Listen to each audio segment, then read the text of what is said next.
Bueno, bienvenido Alex Martins Moraes a esta entrevista con Antropología de la Praxis. Bienvenidos y bienvenidas también a todos y todas las que nos escuchan.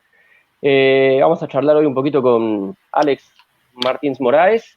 Alex es brasileño, de Río Grande do Sul, gaúcho. Cuando lo escuchen hablar, si yo no les contaba, van a decir, no lo van a creer, por su español.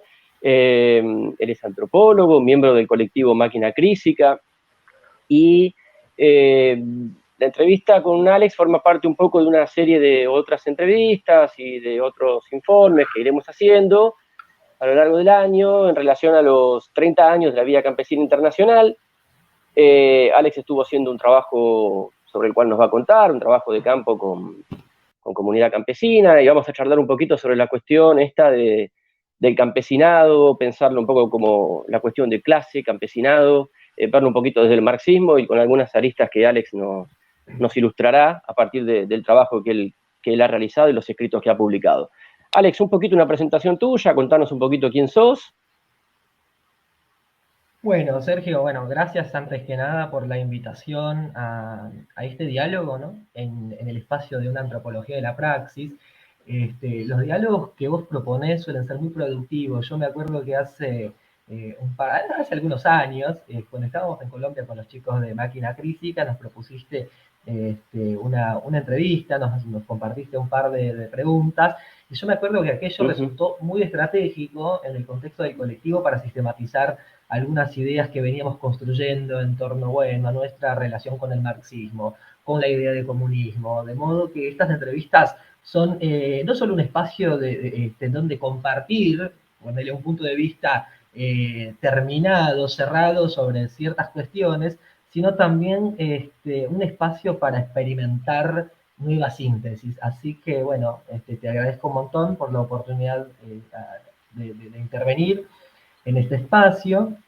Y nada, me parece que lo fundamental de mi trayectoria ya lo mencionaste, buena parte del desarrollo intelectual, teórico, que he venido emprendiendo en los últimos años, se da en el marco del colectivo Máquina Crísica, ¿no? Que vos mencionabas, que es un colectivo independiente, abocado a la invención teórica, al desarrollo de metodologías de investigación política, y al intento de pensar, como lo decimos nosotros, en diálogo con algunos interlocutores teóricos que nos resultan muy valiosos, ¿no? Nuestra apuesta, yo diría que consiste en buscar formas de pensar junto a la gente, ¿no?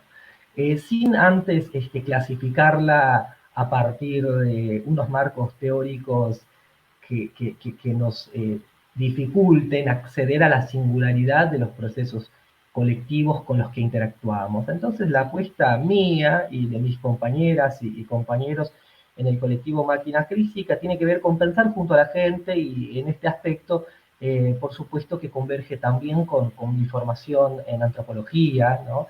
La cual he desarrollado en Brasil parcialmente. Mi maestría la realicé en la Universidad Federal de Río Grande del Sur, y después seguí profundizando mis estudios en Argentina, en la Universidad de San Martín, en la Escuela Interdisciplinaria de Altos Estudios Sociales, y me parece que la convergencia entre lo que es mi formación académica y mi apuesta político-intelectual está en el hecho de que tanto la disciplina en la que me formé como el espacio político e investigativo en el cual me inserto actualmente apuestan al encuentro con la gente como instancia privilegiada de indagación respecto de la realidad, ¿no? Entonces ahí como que se cruzan las dos cosas.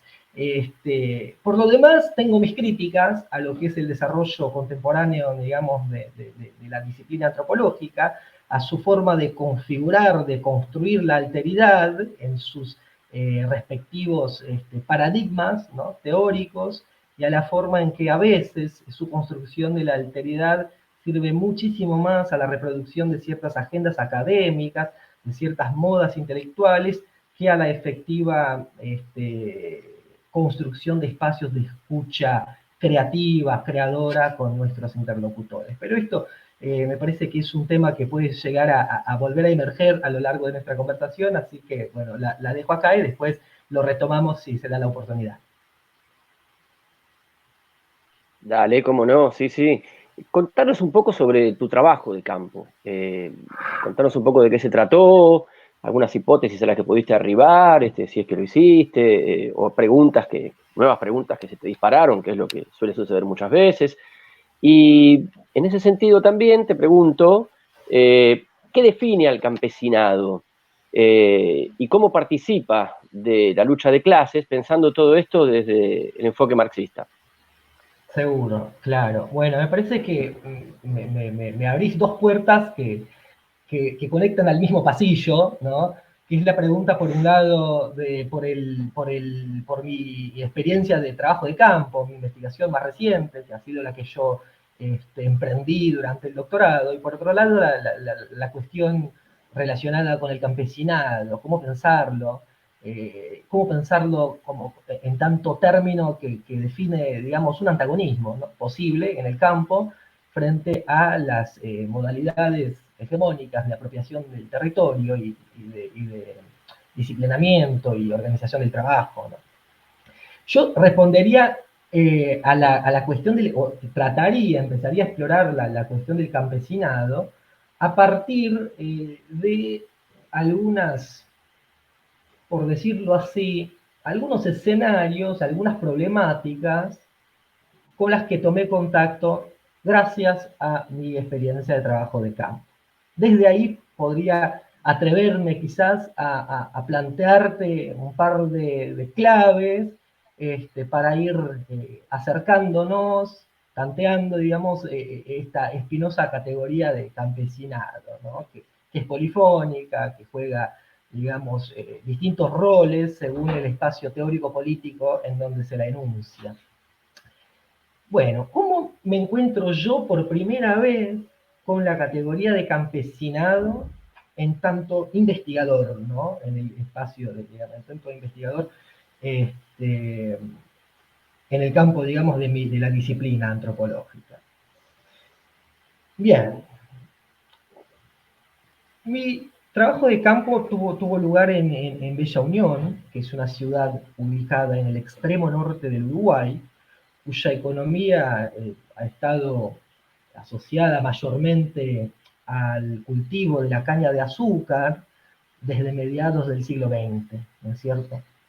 En Bella Unión hay un movimiento popular muy activo que tiene una fuerte inclinación a la acción directa y que está encabezado por las bases sociales y los dirigentes de un sindicato extremadamente combativo llamado Unión de Trabajadores Azucareros de Artigas, la UTA, cuyos orígenes se remontan a inicios de los 60, cuando Raúl Sendic Antonacho, que en aquel entonces era militante del Partido Socialista Uruguayo, después se convierte en un prominente referente del Movimiento de Liberación Nacional, ¿no?, Tupamaros, cuando Sendic recorría el interior del país, estimulando el sindicalismo rural.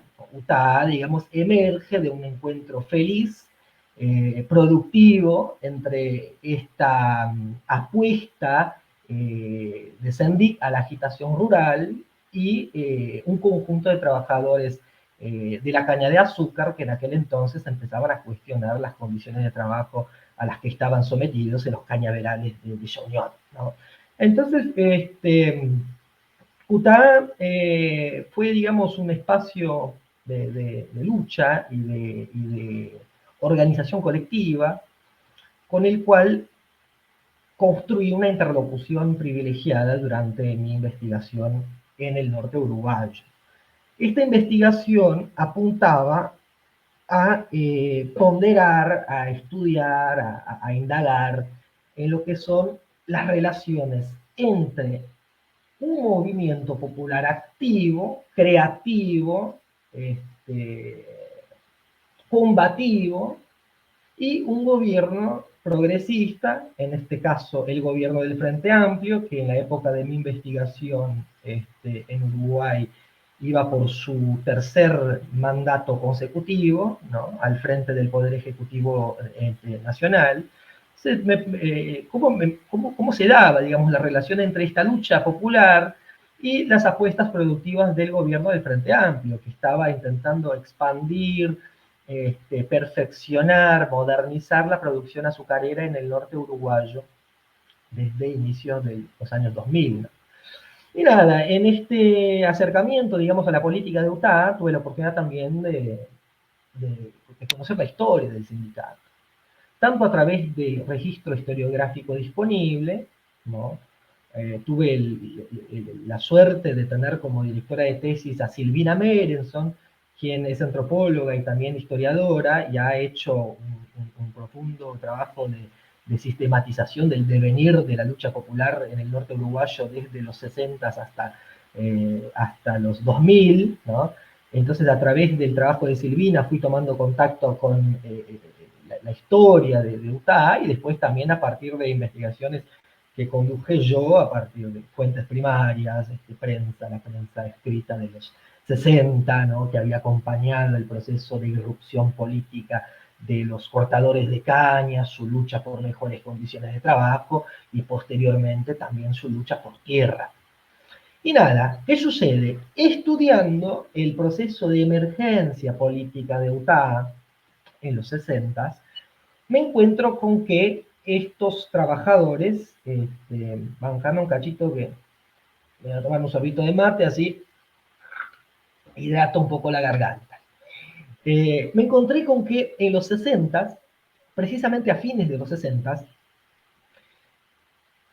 los cortadores de caña de azúcar de Bella Unión, que son asalariados rurales, si uno los interpreta en términos sociológicos, es decir, gente que vive de vender su fuerza de trabajo, ¿no? En los cañaverales, cortando caña. ¿No?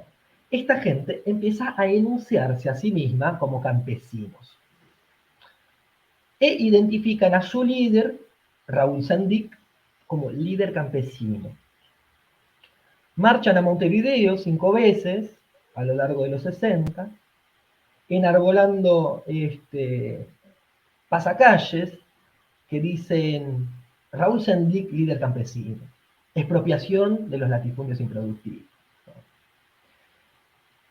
Y yo me pregunté, bueno, ¿qué rol juega la categoría de campesino en esta gesta colectiva? Si quienes la reivindican no son campesinos, siempre y cuando yo los lea desde una perspectiva sociológica, ¿no? ¿Quiénes son estos tipos que se autodenominan campesinos siendo asalariados rurales? Sin nunca haber cultivado la tierra, sin nunca haber tenido la experiencia, en muchos casos, en la mayoría de las veces, de tener un pedazo de tierra en donde trabajar. ¿No? Y esta situación me permite formular la hipótesis de que la categoría de campesino, en el marco de esta lucha, señalaba la apuesta de un colectivo humano específico por cambiar su modo de vida, sus condiciones de vida, sus condiciones de existencia, podríamos decir, a partir del desarrollo de una forma singular, original de posesión de la tierra. Es decir, gente que enuncia que su vida puede llegar a ser distinta a lo que es, mediante una intervención sobre lo que es la posesión de la tierra y mediante la experimentación de nuevas formas de trabajo y producción sobre la tierra, sobre el territorio agrario. ¿No? Campesino señalaría entonces, en el espacio de la política agraria de la UTA de los 60, un espacio de experimentación colectiva. No necesariamente un modo de vida, en este caso, sino más bien la apuesta porque yo puedo desarrollar otra forma de vida, otra forma de existencia, que pasa por plantear o replantear, mejor dicho, la problemática respecto de para qué sirve la tierra y a quiénes sirve la tierra. ¿No? Esta problemática UTA la desarrolla, la construye en los 60 en convergencia con un movimiento de masas que iba en ascenso en Uruguay en aquel entonces, al igual que en otros países de Latinoamérica, ¿no? y que trabajaba bajo la hipótesis de que los trabajadores podrían mandar en las fábricas y en los campos sin tener un patrón arriba, ¿no? Entonces la problemática campesina, o entre comillas campesina, no entre comillas no porque no sea campesina, sino porque lo es de una forma singular, ¿no? Entonces la problemática campesina se inserta en un debate más general, si se quiere, de aquella secuencia histórica en la cual estaba sobre el tapete la pregunta sobre cómo pueden los trabajadores autogobernarse, autogobernar sus condiciones de vida, ¿no? Y en este contexto más abarcador, UTA dice, bueno, el término campesino señala un desarrollo posible de la autonomía del trabajador rural sobre sus medios de trabajo y sobre los medios de producción. Entonces, así me encuentro yo con la problemática del campesinado. No me la encuentro en la literatura vasta de estudios del campesinado. Después sí, me acerco a esa literatura, la exploro, pero me encuentro con una problemática del campesinado que es interna a una lucha política específica que tuvo lugar en los 60. Y eso deja una marca en mi forma de indagar en torno al respecto del término campesino, ¿no?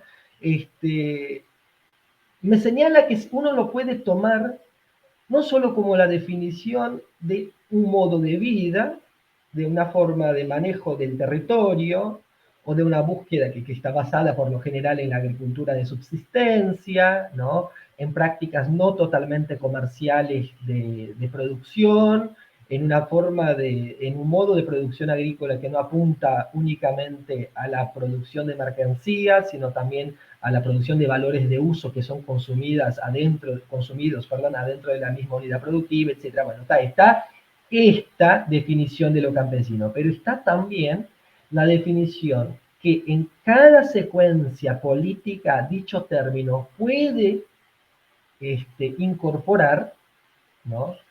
Para enunciar capacidades colectivas que hasta entonces no existían en determinado contexto social. Para volver al ejemplo que yo ponía, ¿no? Los trabajadores rurales, esta posibilidad colectiva inédita, inexistente, por ejemplo, en los 60 en Uruguay, significaba que asalariados rurales de la caña de azúcar pudieran presentarse ante la sociedad, ante sus compañeros en el movimiento sindical urbano, ante trabajadores de otros sectores de la economía, como gente que no solo reivindica salarios y mejores condiciones de trabajo, mejores condiciones para negociar el valor de su fuerza de trabajo con los patrones, sino también como gente que reivindica y que se presenta ante la sociedad como potenciales eh, poseedores de la tierra. Esta es la novedad. Desde la categoría campesino, estos trabajadores pudieron enunciar una capacidad política novedosa, ¿no? Que pasaba por plantear una relación original y distinta a la que venían manteniendo hasta entonces con los medios de producción agropecuaria y específicamente con la tierra, ¿no? Entonces, un poco desde ahí se da mi acercamiento o mi construcción, o la construcción que yo podría plantear, digamos, del término campesino, que define una cuestión de subjetividad también, no solo modos de vida existentes, sino modos de vida potenciales que se cocinan al calor de ciertas luchas, de ciertas experimentaciones colectivas, ¿no? Básicamente, así te dibujaría el panorama, ¿no? De mi intelectual y conceptual que me permite tratar de palpar el contenido, los contenidos que se asocian a la categoría de campesino. Y vos lo planteás a partir de las inquietudes que te fueron llevando a ese trabajo de campo y ¿cuál es el análisis que podés hacer hoy de una manera un poquito más general en cuanto a lo que tiene que ver con movimientos campesinos, los aportes? En concreto, yo arrancaba la charla diciendo que, bueno, la entrevista, la charla esta formaba parte de una serie de charlas que tienen que ver con la conmemoración de los 30 años de la Vía Campesina Internacional. Cuando uno habla así de capitalismo, en fin, es necesario decir que, de marxismo, es necesario decir que el capitalismo produjo diferentes mutaciones que seguramente no le sacaron, no le quitaron su esencia a la hora de pensar el capitalismo, a la hora de analizarlo. Por supuesto que tenemos que seguir considerando muchas de aquellas viejas cuestiones que se analizaban al principio desde el marxismo, por el propio Marx, vale decir. Pero es cierto que hay algunas mutaciones, algunas modificaciones que entiendo o creo, y es contrafáctico, que el propio Marx estudiaría hoy, ¿no? Por supuesto, el capitalismo se sigue valiendo del esfuerzo de sus trabajadores, se sigue valiendo del trabajo no remunerado, hay una apropiación de los medios de producción por parte de la burguesía, que es la que se encarga de apropiarse de esos bienes, etcétera, etcétera. Todo eso es cierto que se mantiene a la hora de analizar generalmente, y un poco de manera simple, el capitalismo. Pero tampoco podemos negar que hay nuevas formas, o hay diferentes formas, el avance del capital financiero, eh, lo que algunos llaman un poco lo postindustrial, ¿no? La introducción de nuevas tecnologías, la digitalización de la vida y catástrofes ambientales, sumado a todo esto, que nos invitan a pensar también otras características del trabajador de hoy en relación al siglo XIX. Bueno, la precarización, esto del trabajo autónomo también, ¿no? Pero en estos tiempos de guerra, de hambruna, en ascenso, ¿cuántos crees vos que las organizaciones campesinas tienen para aportar a la hora de erigirse como protagonistas de las luchas anticapitalistas? Bueno, sí, exactamente. Me parece que vos eh, definiste el marco, ¿no? En el cual conviene preguntar si uno se sitúa en relación con la tradición marxista sobre el valor, la relevancia estratégica que la lucha campesina puede llegar a tener actualmente, ¿no? Y esto, permitime hacer un breve rodeo eh, por el planteo, ¿no?, de la cuestión del campesinado en el marxismo, porque me parece que esto nos ayuda a acercarnos a esta categoría, me refiero a la categoría de campesino, como una categoría que señala un proyecto o una apuesta. Me explico, ¿no? Me parece que no solo en el marxismo, sino también en otros enfoques contemporáneos, en ciencias sociales, por ejemplo, en los cuales la palabra campesino o el concepto de campesino tiene alguna relevancia, lo que está en juego, al fin y al cabo, es el planteo de un horizonte estratégico en el cual se presenten o se puedan poner de relieve formas de uso de la tierra, formas de intercambio con la naturaleza, con lo no humano, que desafían el monopolio del territorio que se plantea desde el frente capitalista, desde los emprendimientos abocados esencialmente a la autovalorización del capital. Entonces, lo campesino surge independientemente de que esto suceda en el horizonte político teórico del marxismo o en otras razones críticas contemporáneas, por lo general como una especie de señal de que puede haber algo más allá del capital.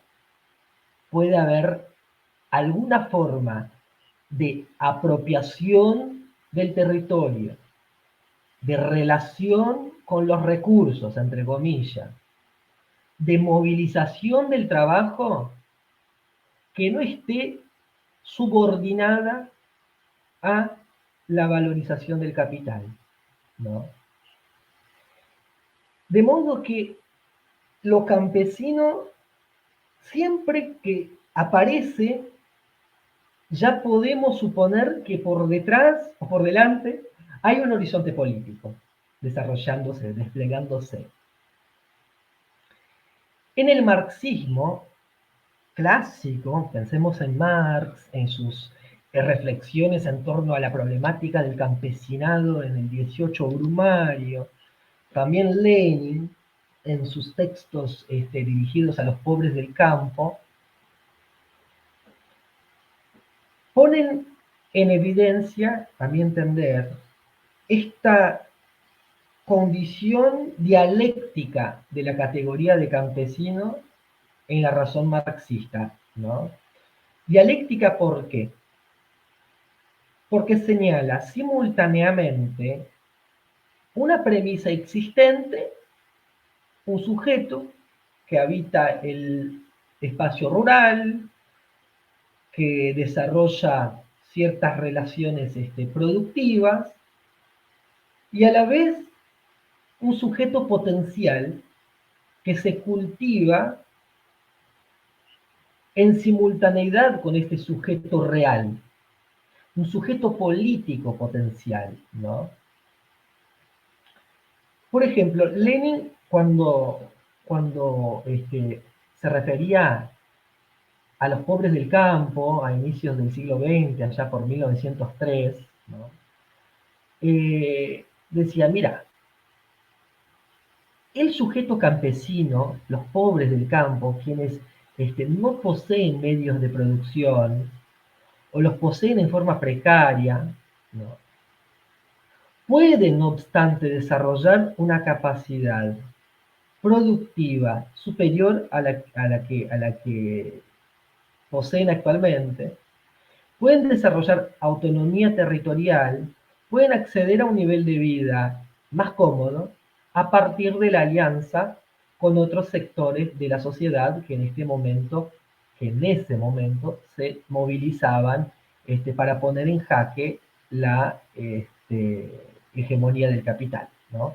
Entonces el campesino para Lenin era el sujeto subordinado en determinadas relaciones de producción que tenían lugar en el marco del MIR, que es la comunidad agraria rusa tradicional, y es también el sujeto de una alianza con otros actores anticapitalistas, en ese caso, que podrían llevar a cabo la eliminación, ¿no?, de la base material que aseguraba la explotación o la subordinación del modo campesino de producción, ¿no?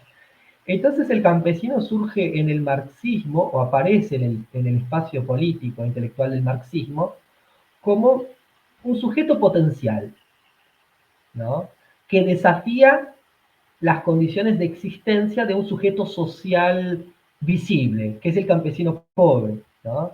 El campesino pobre puede devenir campesino revolucionario a partir de la clase trabajadora organizada, ¿no? Entonces, y al hacerlo, enriquece el programa general de transformación de la sociedad que plantea el proletariado al introducir en él la pauta respecto de cómo vamos a organizar la producción agropecuaria, la producción agrícola, ¿no? Entonces, nada, campesino hoy en día, ¿no?, si tomamos en cuenta la trayectoria que esta figura ha tenido en el marxismo, podría pensarse como la señal de que estamos tratando de buscar la composición de un programa general de transformación de los modos de vida, tanto de quienes habitan el espacio rural como de quienes no lo habitan, ¿sí?, que pueda poner en cuestión las distintas manifestaciones del capital. Lo campesino es el lugar en donde vamos a problematizar cómo ir más allá del capital financiero en su hegemonía sobre las condiciones de producción en el agro, ¿sí? Pero es antes que nada el sujeto de un devenir político, ¿no? Ponele, el campesino puede que en su unidad productiva, el productor rural, desarrolle formas muy innovadoras de maximización de los recursos, ¿no? De uso económico de los bienes que encuentra a su disposición, relaciones no destructivas con el suelo, uso de semillas nativas, bien adaptadas a ciertos ecosistemas, que tienen grados importantes de productividad y que no exigen la aplicación de determinados productos que destruyen el equilibrio ecológico, etcétera, etcétera. Todo esto está. Pero esto gana un valor político a la medida en que lo podemos incorporar en un proceso reflexivo más abarcador, en el cual la superación de conjunto de ciertas relaciones sociales se pone sobre la mesa, ¿no? Y lo campesino se convierte no solo en la reproducción de un modo de vida singular, sino también en el planteo de unas posibilidades nuevas de reestructurar la producción a nivel, a mayor escala, ¿no? Entonces, lo campesino sería como el lugar de esta pregunta, bueno, de mirar hacia quienes viven en el campo, hacia quienes practican la agricultura no del todo comercial o no del todo capitalista, en búsqueda de una interlocución que nos permita plantear un más allá del capital, ¿no? Pienso el campesino como esta problemática, ¿no? Que es una problemática clave, digamos, en el contexto actual, en este contexto en el cual tenemos, digamos, en el cual el desarrollo capitalista pone en jaque la estabilidad misma del hábitat humano, ¿no? Entonces la problemática campesina es clave acá, porque no vamos a poder contener o frenar este proceso si no introducimos una sistematización respecto de cómo puede refundarse o reestructurarse la apropiación del suelo y el intercambio con la naturaleza desde premisas novedosas.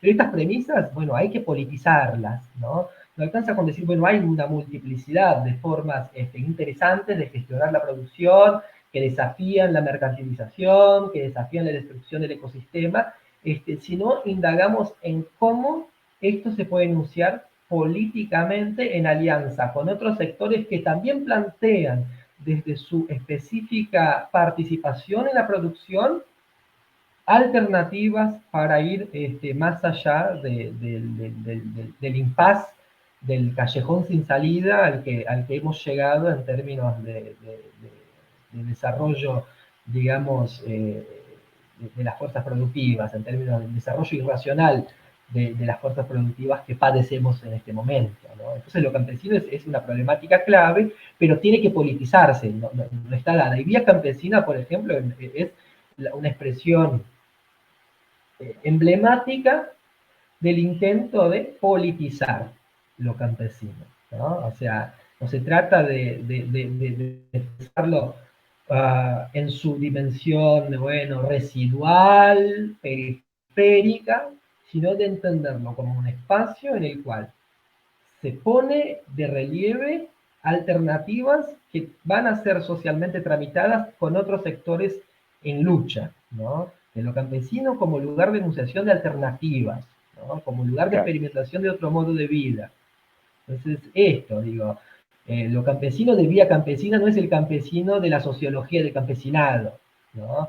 Lo campesino de vía campesina es lo campesino, esta categoría, este espacio, es el espacio de formulación de alternativas más allá del capital. O sea, no es una mera colección de mariposas que nos revelan una heterogeneidad de modos de vida, la eterna resistencia de las poblaciones rurales, etcétera, etcétera. No, es algo que nos plantea un más allá de la resistencia, un más allá de los equilibrios entre dominados y dominantes. O sea, más allá, o sea, nos plantea la reestructuración de la actividad social, ¿sí?, a partir de la puesta en práctica de otro modo de producción en el campo, ¿no? Esto es lo campesino y la vía campesina, y también me parece que esta es la manifestación de la categoría campesinado en el espacio teórico del marxismo, con sus mutaciones a lo largo del tiempo, ¿no? Lo campesino como lugar de una apuesta política,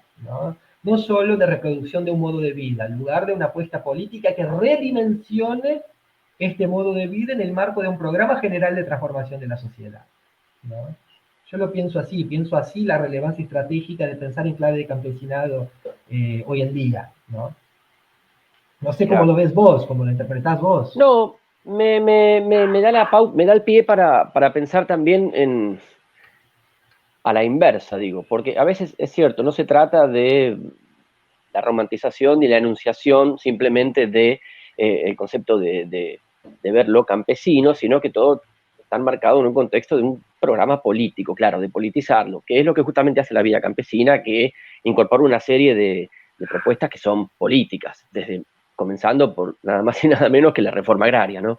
Pero lo pienso también desde el otro lado. Desde el otro lado me refiero a, vamos a esto, a ver, América Latina, por ejemplo, es una región en la cual las cuestiones étnicas, lo rural, por su territorio, por su composición social, son elementos muy fuertes, inclusive desde lo político, ¿no? Basta ver la historia de los distintos levantamientos, revoluciones, luchas y demás, el protagonismo que han tenido las comunidades campesinas, ¿no? Eh, y esto puede llevar a una tensión con, y acá cuando planteaba un poco también desde el otro lado, ver lo mismo, ¿no? Desde el otro lado, aún dentro del marxismo, digo, se genera una tensión con algunas posiciones un poco más de vanguardia, de partidos políticos, no sé si decirles ortodoxas, que por ahí observan al obrero, ¿sí? Como el sujeto central, protagonista de la emancipación, y es cierto que en América Latina, pensándonos en esta región, quizás tenemos más expresiones de luchas campesinas, indígenas y demás, que de componente industrial, de obrero industrial, salvo puntos específicos y lugares puntuales que la industrialización es fuerte, lo cual no quiere decir que la clase obrera no haya tenido participación, no estoy diciendo eso, sino que apunto a pensar cómo te llevas con esas posiciones más vanguardistas o más desde el obrerismo, ¿no? Que plantean que cuando uno intenta, me ha pasado, cuando uno intenta introducir la cuestión étnica o lo campesino, lo indígena y demás, algunos que están muy enfrascados en la posición obrerista exclusivamente sin moverse un centímetro, te plantean que eso atrasa la lucha de clases, sucede también con el género, pero para no volar demasiado, ¿qué aporte crees vos que tu investigación con los campesinos puede aportar o puede sumar, para no ser redundante, al debate sobre la lucha de clases y sobre todas estas cuestiones, ¿no? Y cómo te llevas con estas ideas así más obreristas, si se quiere, de vanguardia. Uf, claro, bueno, es una cuestión espinosa. ¿Por dónde empezar Digo porque, perdón, ¿no? ¿no? Porque a la hora de, como, de politizar lo que planteabas vos antes, también Claro, correspondería y pensar que tenemos que usar otros actores en lucha. Cuando hablamos del campesino, bueno, cuando hablamos del obrero cabe lo mismo. claro, seguro, ¿no? O sea, sí, ¿qué entendemos por lucha de clase? ¿No? Digo,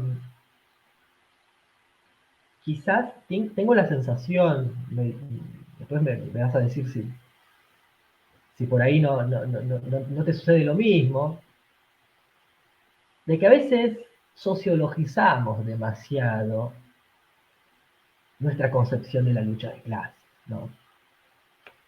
¿Qué quiero decir con sociologizarlo?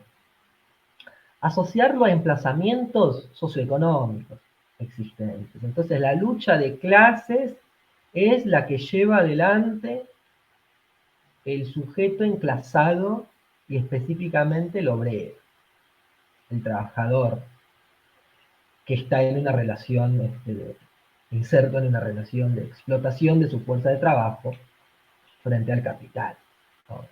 Uh -huh. Y bueno, lucha de clases no es esto, diría yo, ¿no? Desde el punto de vista de cierto marxismo que yo suscribo. Lucha de clases es un fenómeno político, antes que nada, ¿no? Que puede suceder en medio, diría yo, y esto me parece que introduce un debate y un montón de controversia. No lo digo como una definición que apunta a aclarar la cuestión, sino a marcar una posición en el debate, diría yo, ¿no? Entonces, la lucha de clases es un fenómeno político que se da en el contexto de las relaciones de producción. pero que responde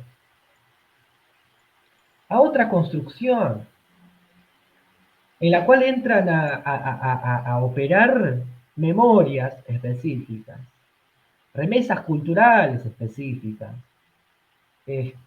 lecturas, invenciones.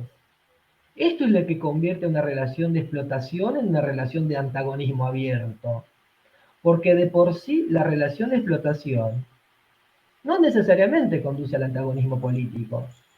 Tiene que haber una variable excedente, y esta variable está dada por la creatividad misma del obrero, por la creatividad misma del sujeto subordinado. Nosotros, porque hoy en día nosotros estamos todos sumergidos en relaciones de explotación permanente, ¿no?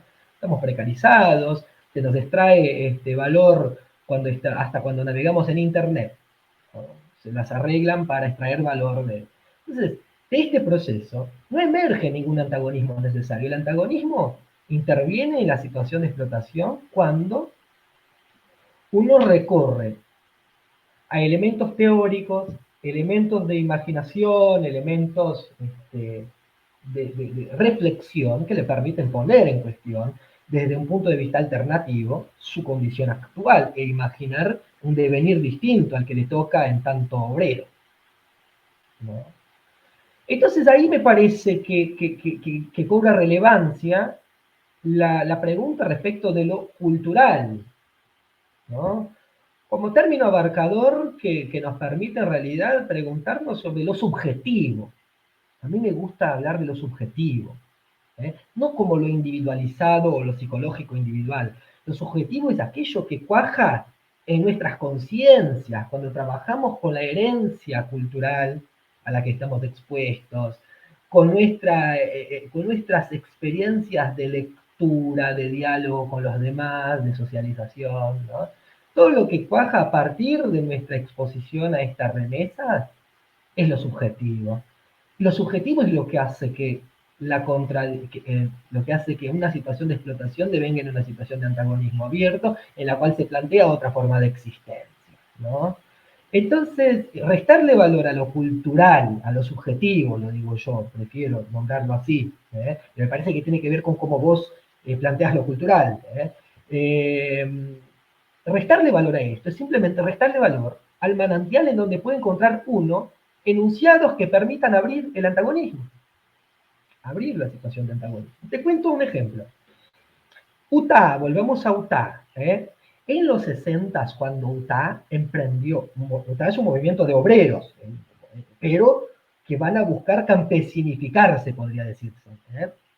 UTA cuando emprende sus marchas a Montevideo en los 60, y propone la expropiación de tierras improductivas, reivindica en forma muy singular la categoría de campesino. Sus bases sociales están formadas por gente que en algunos casos, ha tenido la experiencia campesina en Brasil. ¿Por qué? Porque había trabajadores migrantes brasileños que tenían pequeñas lotes de tierras en Río Grande del Sur y que se desplazaban al extremo norte del Uruguay para trabajar en los cañaverales, ¿no? Y de este modo juntar guita que les permitiera cubrir sus deudas o comprar materia prima o comprar insumos de producción sin tener que endeudarse, etc. Es decir, que se iban a trabajar al norte uruguayo siendo o habiendo sido pequeños productores en Río Grande. Uno podría preguntarse, aunque yo no tengo elementos históricos que subsidien dicha hipótesis, pero de todos modos supongo que podría haber dichos elementos si los pusiéramos a investigar. Uno podría preguntarse si la radicalización del movimiento obrero en el norte del Uruguay en los 60 no es resultado del hecho de que intervino ahí un conjunto de posibilidades que estos campesinos, estos pequeños productores riograndenses, contrabandearon a Uruguay en lo concerniente al uso de la tierra, ¿no? Entonces ahí vemos que la radicalización de la política obrera encuentra insumos subjetivos en la apuesta campesina por tener su pedazo de tierra, por desarrollar su autonomía productiva y social a partir de la posesión de la tierra, ¿no? Y se van borrando estas fronteras entre lo que sería un protagonismo obrero o un protagonismo campesino. Digo, el protagonismo obrero o la radicalización obrera capaz que se construye expuesta a remesas ideológicas que se cultivan en la pequeña propiedad campesina. Y es una locura, digo. ¿Eh? Esto funcionaría como hipótesis en Uruguay, pero después tenemos otros contextos latinoamericanos en los cuales esto se da abiertamente. Brasil, el éxodo rural de los 70 introduce en los grandes centros urbanos a una masa que tenía una experiencia rural, una expectativa de controlar sus medios de trabajo, ¿no?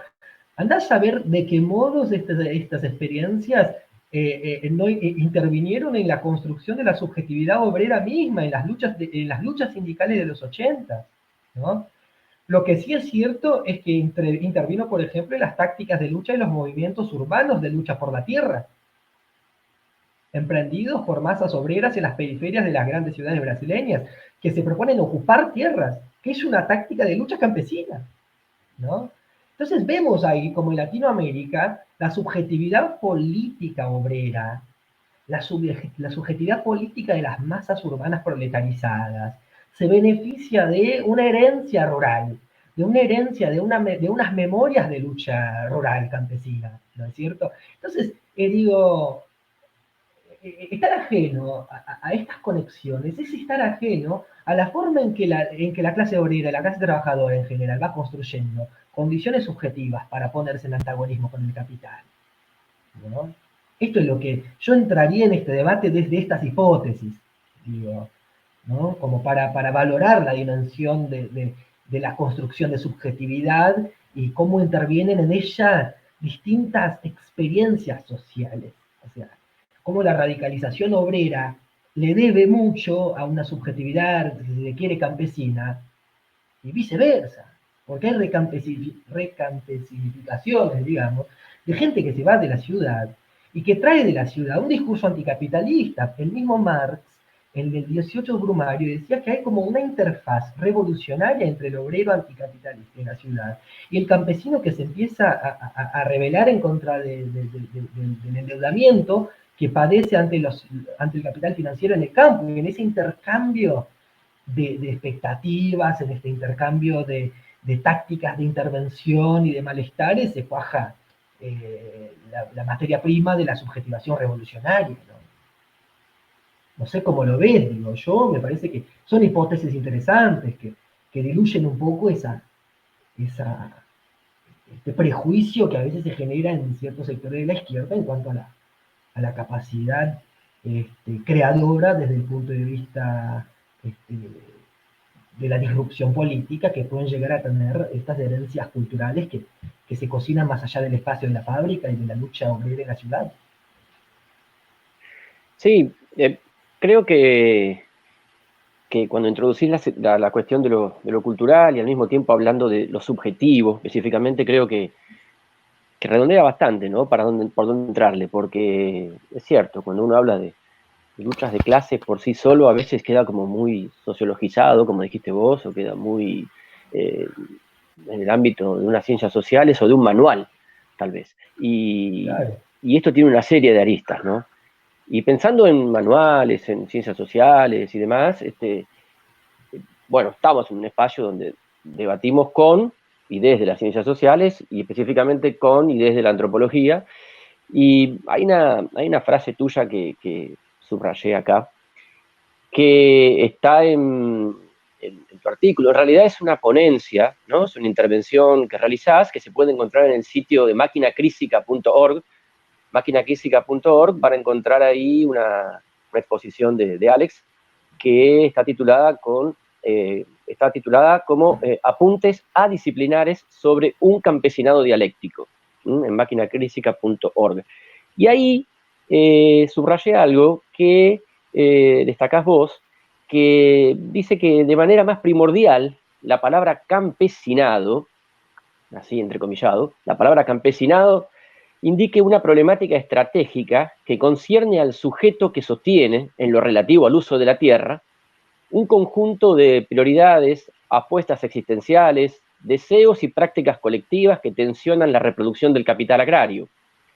Se trata, por lo tanto, de una problemática estratégica en el campo de la política anticapitalista, lo que, dicho sea de paso, tal vez explique por qué hoy en día las ciencias sociales convencionales pueden existir tranquilamente sin hablar de campesinos. ¿A qué te referís con que las ciencias sociales puedan existir sin hablar de campesinos? Claro, ¿Qué nos bueno, querés decir ahí? claro, ahí habría que contextualizar el lugar en donde interviene, ¿no? Con este argumento. Era un curso sobre antropología y campesinado que impulsaban los compañeros del núcleo de antropología de sociología rural de la Universidad de la República, en Uruguay. Y uno de estos compañeros, el compañero Pablo Díaz, ¿no? Está rehabilitando, a partir de sus trabajos junto a los campesinos uruguayos, la categoría de campesinado como categoría estratégica de análisis, y Pablo tiene como problematiza mucho el hecho de que en Uruguay se haya ido descartando paulatinamente esta categoría en el espacio de la sociología. Y yo en esta parte de mi intervención dialogaba con la preocupación de Pablo y trataba de esbozar una explicación de por qué a cierta sociología y a ciertas ciencias sociales no les resulta del todo relevante o pertinente hablar en términos de campesinos, ¿no? Y mi hipótesis era de que dicha categoría, como ya mencionábamos antes, en realidad es una categoría de operación política, ¿no? Que nos sirve tanto para describir un modo de vida, sino más bien para enunciar el devenir antagónico de este modo de vida, ¿no? Cómo este modo de vida puede generar enunciados que abran una tensión respecto del capital. De ahí que el campesinado resulte estratégico como categoría en el espacio del marxismo y de otras políticas radicales. Ahora bien, en el espacio de ciertas sociologías, no está en juego exactamente estimular, explorar estos ejes de antagonismo, sino más bien describir modos de vida, ¿no? Lo cual quizás explica, este era un poco mi argumento, por qué no siempre campesino se vuelve una categoría necesaria de análisis sociológico, ¿no? Se trata más bien de describir cómo la gente produce, elige muchas veces la categoría de pequeño productor rural, ¿no? Y enfatizan en la dimensión de sus técnicas productivas. Bueno, ¿cómo producen? ¿Cuál es el manejo de la tierra que proponen? ¿No? ¿Cómo reproducen su estilo de vida estos pequeños productores? ¿No?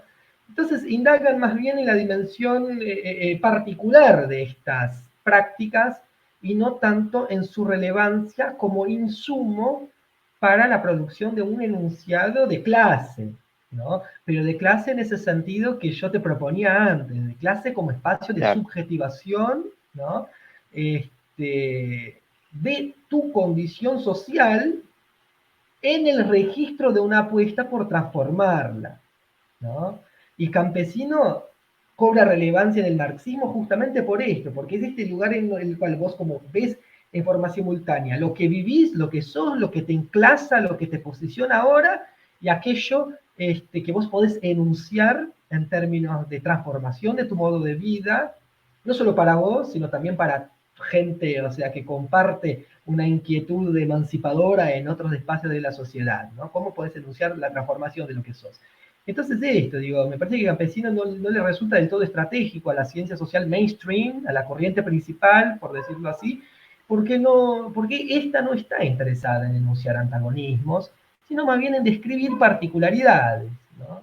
Entonces era un poco en ese sentido que yo argumentaba en dicha exposición, dialogando con el compañero uruguayo, con Pablo, que rehabilita, trata de rehabilitar la categoría de campesino para pensar algunos procesos sociales en su país y a partir de pensar estos procesos ir definiendo también horizontes estratégicos para superar el modelo extractivista que constituye en Uruguay un consenso tanto para un consenso, un punto de encuentro entre la derecha y la izquierda. Bueno, discrepan en casi todo, pero en torno al extractivismo están de acuerdo. Y Pablo me parece que intuye que en lo campesino uno podría reintroducir la pregunta sobre un más allá de ese modelo, ¿no? Entonces estaba en diálogo con él en esta parte de mi intervención que vos recuperás. Alex, bueno, agradecerte el tema de lo campesino, lo político, el marxismo y las luchas y las posibilidades transformadoras realmente da para varios capítulos más, con lo cual te invito a que este no sea el último. Y bueno, antes de despedirte, no sé si alguna conclusión, algo que te haya quedado en el tintero, que quisieras agregar, adelante. No, Sergio, no, te agradezco un montón la invitación. Te confieso que en realidad me invitaste y me animaste a ir más allá de lo que tenía sistematizado. En realidad estuve experimentando hipótesis con vos acá, y vamos a ver cómo me hago cargo de estos enunciados en futuros esfuerzos de investigación, reflexión. No, yo nada, dejaría quizás como invitación, como provocación a quienes tomen contacto con esta entrevista, eh, la, la- la- la- la hipótesis de que lo campesino es también un espacio de subjetivación potencial, ¿no? Que no solo dice respecto de los modos de vida rurales ya existentes, sino también de un devenir político transformador de esta experiencia, como el espacio de construcción de síntesis políticas que conviertan esta experiencia en un horizonte de intervención a gran escala en nuestro modo de vida, ¿no? Entonces, lo campesino, la hipótesis de lo campesino como lugar de subjetivación, lugar de invención, de apuestas y de posibilidades que potencialmente podrían presentarse y cobrar relevancia para toda la sociedad, ¿no? Desde ahí seguiré yo indagando en esta categoría y estaré contento de también intercambiar con compañeras y compañeros que desarrollen su práctica y su investigación en claves similares. Y nada, estoy abierto a futuros diálogos con vos y con quienes deseen sumarse a esta linda serie de entrevistas que estás impulsando por ocasión del aniversario de la Vía Campesina, ¿sí? Entonces, nada, abierto a futuros diálogos. Te agradezco un montón por la oportunidad de compartir con vos este lindo intercambio. Bueno, gracias a vos, Alex Martins Moraes. Ya hemos conversado en otra oportunidad junto al colectivo de Máquina Crísica, donde también pueden encontrar los trabajos de Alex y el resto de los compañeros. Sigan al grupo Máquina Crísica que tiene publicaciones muy interesantes y que dan cuenta de todo este tipo de debate que estamos teniendo. También hemos hablado con otras compañeras en relación a la iniciativa de la Universidad Libre Campus Común, en alguna otra oportunidad desde aquí también. Así que continuaremos por esta senda del diálogo y reflexiones. Te mando Dale, un abrazo seguimos grande y muchas por la gracias. misma senda, seguimos juntos. Y nada, Sergio, decir también que es una alegría compartir con vos el espacio de Campus Común también. Somos compañeros en esta movida y nada, podemos armar juntos capaz alguna actividad en campus que prolongue la discusión que hemos tenido hoy acá, ¿no? Claro que sí. Un abrazo grande. Abrazote, nos vemos, Sergio.